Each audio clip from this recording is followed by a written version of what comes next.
दोस्तों, हम सब जानते हैं कि हमारे देश को आजाद हुए आज 70 साल से ज्यादा हो चुके हैं और तब से हम इंडियंस खुद को स्वतंत्र कंसीडर करते हैं, जो कि सच भी है। आज हम किसी दूसरे देश की गुलामी नहीं करते, ना ही हमें कोई फोर्स कर सकता है उनके हिसाब से जीने के लिए। लेकिन मेरा ऐसा मानना है कि हम आज भी पूरी तरह से फ्री नहीं हैं, और ऐसा मैं इसलिए कह रहा हूं क्योंकि हमारे देश की मेजॉरिटी पॉपुलेशन आज भी पैसे की गुलामी करती है, specially poor and middle class. Financial knowledge की जानकारी ना होने के कारण लोग अपना पूरा जीवन वो जॉब करते हैं जिसे प्रोबेबली वो सबसे अधिक हेट करते हैं। कुछ ही दिन पहले मैं अपने एक फ्रेंड के साथ बात कर रहा था, जो मुझे समझाने की कोशिश कर रहा था कि कैसे जिम्मेवारियों के कारण उसके पास मंथ एंड तक बैंक अकाउंट में काम चलाने लायक भी पैसे नहीं बचते। उसने अपनी पहली जॉब 7 साल पहले शुरू करी थी और उस समय उसकी सैलरी 7,000 हुआ करती थी। आज 7 साल बाद वो 30,000 की सैलरी लेता है, लेकिन 7 साल पहले जैसी उसकी फाइनेंशियल कंडीशन थी आज भी वैसी ही है, और जो जॉब वो करता है उसे वो पसंद भी नहीं करता, लेकिन स्टिल उसे करते रहना उसकी मजबूरी है। और ये हर मिडिल क्लास की कहानी है। सैलरी एक ऐसा ट्रैप है जो हमें हमारे सपनों को भुलाने के लिए पे की जाती है। तो दोस्तों, आज की इस वीडियो में हम जानेंगे कि क्यों हम इंडियंस फाइनेंशियल लिटरेसी में इतने पीछे हैं और कैसे बस कुछ सिंपल स्टेप्स और बेसिक फाइनेंशियल नॉलेज से हम पैसों के लिए काम करना छोड़ सकते हैं और अपने सपनों की जिंदगी जी सकते हैं। वीडियो में आगे आप वो जानने वाले हैं जिसके लिए फाइनेंशियल एडवाइजर्स और वेल्थ मैनेजर काफी मोटी फीस चार्ज करते हैं, और वो भी एकदम फ्री।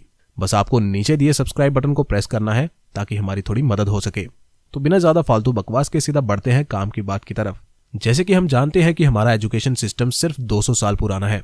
उससे पहले फॉर्मल एजुकेशन बस इलीट्स के लिए ही रिजर्व हुआ करती थी, लेकिन जैसे पूरे दुनिया में इंडस्ट्रियलाइजेशन का दौर चला और बड़ी बड़ी फैक्ट्रीज पूरी दुनिया में सेट की जाने लगी, तो पूंजीवादियों को ऐसा फील हुआ कि उन्हें स्किल्ड और एजुकेटेड वर्कर्स की जरूरत होगी, और बस इसीलिए स्कूल और कॉलेजेस की शुरुआत की गई। और इन शिक्षा संस्थानों में स्टूडेंट्स को ऐसे ट्रेन किया जाने लगा कि वो बिना ज्यादा सवाल जवाब के हर वो टास्क परफॉर्म करें जो फैक्ट्री ओनर्स उनसे चाहते हैं।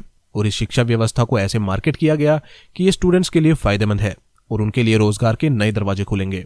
इन शॉर्ट, एजुकेशन सिस्टम अमीरों द्वारा अपने लिए वर्कर्स प्रोड्यूस करने की एक फैक्ट्री की तरह था। और दुख की बात तो यह है कि हम आज भी इसी एजुकेशन सिस्टम को फॉलो करते हैं, जो कि मेरे ओपिनियन में बिल्कुल भी सेंस नहीं बनाता। इसीलिए आज दुनिया की काफी सारी self made personalities current education system को ओपनली क्रिटिसाइज करते हैं, जिनमें इलॉन मस्क, वॉरेन बफेट और रॉबर्ट कियोसाकी जैसे कई बड़े बड़े नाम शामिल हैं। रॉबर्ट कियोसाकी तो ओपनली ये तक कहते हैं कि एजुकेशन सिस्टम हमें गरीब कैसे रहा जाए ये सिखाता है।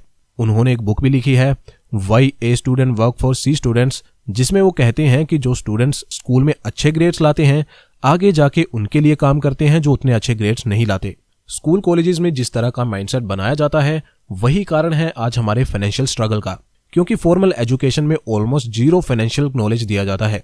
इसीलिए आज एक एवरेज पर्सन में पैसे की इतनी कम समझ होती है। लेकिन वरी नॉट, अब आप इस चैनल तक पहुंच गए हैं तो इस बात की तो मैं आपको पूरी गारंटी देता हूं कि अगर आप हमारे चैनल के रेगुलर व्यूअर बनते हैं तो नॉलेज की वेल्थ तो हम आपको जरूर क्रिएट करके देंगे, और हर हफ्ते ऐसी वीडियोस आपके लिए लाएंगे जो आपकी पैसे की समझ को मल्टीबैगर स्पीड में कंपाउंड करेंगे। वीडियो में आगे बढ़ने से पहले एक जरूरी बात कि आपको वो सब भूलना होगा जो आपने स्कूल या कॉलेजेस में सीखा है, या जो आपने अपने आस पड़ोसियों से या इवन अपने पेरेंट्स से भी सुना है पैसों के बारे में। अब आगे बढ़ते हैं और चीजों को सिंपल रखने के लिए हम पूरी जर्नी को 3 स्टेप्स में डिवाइड करेंगे। सो स्टेप नंबर 1 है सेटिंग गोल्स। यहां मैं फाइनेंशियल गोल्स की बात कर रहा हूं। सबसे पहले आपको यह डिसाइड करना होगा कि आपको फाइनेंशियली इंडिपेंडेंट होने के लिए कितने रुपयों की जरूरत है। यह अमाउंट इतना होना चाहिए कि जिससे आप उतनी पैसिव इनकम जनरेट कर सकें कि बिना काम किए आपके सारे एक्सपेंसेस आराम से कवर हो सकें। थोड़ा डिटेल में समझाने के लिए मैं एक रियल लाइफ एग्जांपल लेता हूं। ग्रांट सैबिटियर, जो कि आज अपनी एक very famous book financial freedom के लिए जाने जाते हैं, एक समय था जब वे पूरी तरह से ब्रोक यानी गरीब थे। 24 साल की उम्र में अपनी जॉब से निकाले जाने के बाद ग्रांट अपने पेरेंट्स के साथ रह रहे थे। बैंक अकाउंट में सिर्फ $2.26 बचे थे और एक नई जॉब ढूंढने के लिए उनके पास बस 3 महीने ही बचे थे, क्योंकि उनके पेरेंट्स भी उनको अपने साथ इससे ज्यादा रहने के लिए अलाउ नहीं कर रहे थे। 200 से ज्यादा जॉब्स में अप्लाई करने के बाद भी उन्हें कहीं से कॉल बैक नहीं मिला। फिर एक दिन पूरी तरह से टूटने और फ्रस्ट्रेट होने के बाद ग्रांट अपनी बैकयार्ड में एक ट्री के नीचे लेटे हुए थे और अपनी बुरी हालत के बारे में सोच रहे थे। बैंक में उनके मुश्किल से 170 रुपए होने के बाद भी उस दिन ग्रांट एक ऐसा गोल सेट करते हैं जो प्रैक्टिकली कई लोगों के लिए इम्पॉसिबल हो सकता है। ग्रांट डिसाइड करते हैं कि वो नेक्स्ट 5 सालों में कुछ भी करके फाइनेंशियली फ्री होना चाहते हैं और पूरी जिंदगी ऐसे ही पैसों के लिए काम नहीं करना चाहते। फिर थोड़ी कैलकुलेशन करने के बाद ग्रांट फाइंड आउट करते हैं कि उन्हें फाइनेंशियली फ्री होने के लिए $1 मिलियन की जरूरत होगी। अगले 5 सालों के लिए ग्रांट बहुत हार्ड वर्क करते हैं, सारी फाइनेंशियल बुक्स को पढ़ डालते हैं और विद नो सरप्राइज 5 साल बाद ग्रांट अपने लिए $1 मिलियन जितना अमाउंट कलेक्ट कर लेते हैं और फिर कभी वापस मुड़ के नहीं देखते। तो दोस्तों इस एग्जांपल से आप गोल सेटिंग की पावर को समझ गए होंगे। बढ़ते हैं अगले स्टेप की तरफ, जो है save and invest. Financial freedom की अगली सीढ़ी पैसों की बचत करना और उनको सही जगह निवेश करना है। आप चाहे अपनी पूरी जिंदगी दिन रात घिसते रहें, लेकिन अगर आपने पैसों को सेव और इन्वेस्ट करने की आदत नहीं डाली तो आप हमेशा ही स्ट्रगल करते रहेंगे और आपको फाइनेंशियली फ्री होने के लिए लाखों रुपए की सैलरी लेने की भी जरूरत नहीं है।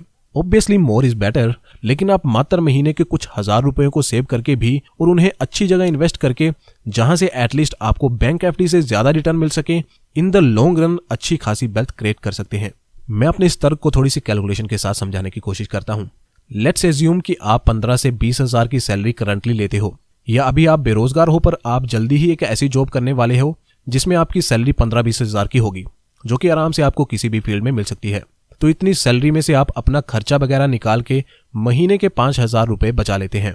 पर शर्त यहाँ यह है कि जैसे जैसे आपकी सैलरी में बढ़ोतरी होगी तो आपको अपने खर्चों को नहीं बढ़ाना है, बल्कि इन्वेस्टमेंट अमाउंट को बढ़ाना है। तो मैं मान रहा हूं कि आने वाले सालों में आपकी सैलरी हाइक होगी 10% से, जिसे भी आप इन्वेस्टमेंट ही करेंगे। तो दोस्तों अब देखिएगा एक मैजिक।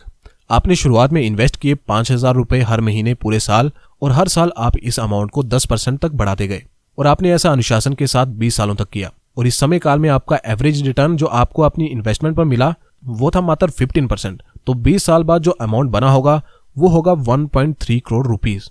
और ये इतना बड़ा अमाउंट बना मात्र 5,000 की इन्वेस्टमेंट की शुरुआत से। और दोस्तों यही है कंपाउंडिंग की पावर। लेकिन सवाल यहाँ यह भी है कि 15% का रिटर्न आखिर मिलेगा कैसे। दोस्तों इस पे भी एक डिटेल वीडियो जल्दी ही मैं लाने वाला हूं, जिसमें हम डिटेल में सभी इन्वेस्टमेंट इंस्ट्रूमेंट्स के बारे में जानने वाले हैं, इसीलिए स्टे ट्यून्ड। फिलहाल थर्ड स्टेप के बारे में जान लेते हैं, जो बहुत ही इंपॉर्टेंट है, ना सिर्फ इन्वेस्टमेंट जर्नी के लिए बल्कि ओवरऑल लाइफ के लिए भी। और ये स्टेप है डिसिप्लिन एंड पेशेंस। यूएस में एक सर्वे किया गया ये जानने के लिए कि पिछले 30 सालों में कौन वो लोग हैं जिन्होंने सबसे ज्यादा वेल्थ क्रिएट करी है, यानी कि किन लोगों ने सबसे ज्यादा रिटर्न्स लिए हैं अपनी इन्वेस्टमेंट पे। सर्वे का रिजल्ट देख के खुद सर्वे करने वाली एजेंसी भी हैरान थी, क्योंकि जिन लोगों ने सबसे अधिक वेल्थ क्रिएट करी थी उनमें से ज्यादातर लोग इन्वेस्टमेंट करने के बाद मर गए थे। थोड़ा सुनने में ये आपको अजीब लग सकता है, लेकिन सर्वे के द्वारा मैं आपको ये मैसेज देना चाहता हूं कि जो लोग अपने निवेश को लंबे समय तक होल्ड करते हैं वही अच्छी वेल्थ बनाते हैं। जैसे कि सर्वे में बताया गया है कि वो लोग जो इन्वेस्टमेंट करने के बाद मर गए थे उन्होंने ही सबसे अधिक वेल्थ बनाई थी, क्योंकि वही एकमात्र ऐसे इन्वेस्टर थे जिन्होंने कभी अपनी इन्वेस्टमेंट को छेड़ा ही नहीं, और इसीलिए वो कंपाउंड होती रही। बहुत सारे लोग हैं जो गोल सेट करते हैं, फिर पैसों को सेव और इन्वेस्ट भी करते हैं, लेकिन जहां वो लैक करते हैं वो है डिसिप्लिन और पेशेंस। क्योंकि आप शुरू में मोटिवेट होते हैं और सेविंग करने लगते हैं, लेकिन फिर जब आपको कुछ बड़ा चेंज नहीं दिखता, जब आपकी इन्वेस्टमेंट इतनी स्पीड से नहीं बढ़ती, तो आप डिमोटिवेट होकर इन्वेस्टमेंट छोड़ देते हैं और वापस उसी स्टेज पे आ जाते हैं। इसलिए शायद वॉरेन बफे भी कहते हैं कि ज्यादातर लोग आज इसीलिए गरीब हैं क्योंकि कोई भी धीरे धीरे अमीर नहीं होना चाहता। लेकिन दोस्तों आपको ये माइंड में रखना होगा कि अमेज़न को भी पहला प्रॉफिट कमाने में 15 साल लग गए थे, और आज देख लो अमेज़न की एक घंटे की कमाई $8 मिलियन यानी 60 करोड़ रुपए से भी ज्यादा है। इसीलिए डिसिप्लिन और पेशेंस इतना ज्यादा इंपॉर्टेंट होता है। तो अगर आप भी सक्सेसफुल होना चाहते हैं तो डिसिप्लिन और पेशेंस को प्रैक्टिस करना आज से ही शुरू कर दो। वीडियो में हमने सबसे पहले जाना कि हम आज भी आजाद नहीं हैं बल्कि पैसे की गुलामी कर रहे हैं, और इस गुलामी से बाहर निकलने के लिए सबसे पहले हमें अपने माइंडसेट को बदलना होगा। आगे हमने जाना कि कैसे 3 simple but not so easy steps को फॉलो करके कैसे हम फाइनेंशियल फ्रीडम अचीव कर सकते हैं। दोस्तों आपकी वेल्थ क्रिएशन जर्नी को आसान बनाने के लिए हमने ये चैनल लॉन्च किया है, इसीलिए अभी इस सब्सक्राइब बटन को प्रेस करके अपनी फाइनेंशियल जर्नी की शुरुआत करिए। और अगर वीडियो आपको पसंद आई है तो वीडियो को लाइक भी करें और दूसरों के साथ भी इसे शेयर करें ताकि वो भी फाइनेंशियली लिटरेट हो सकें।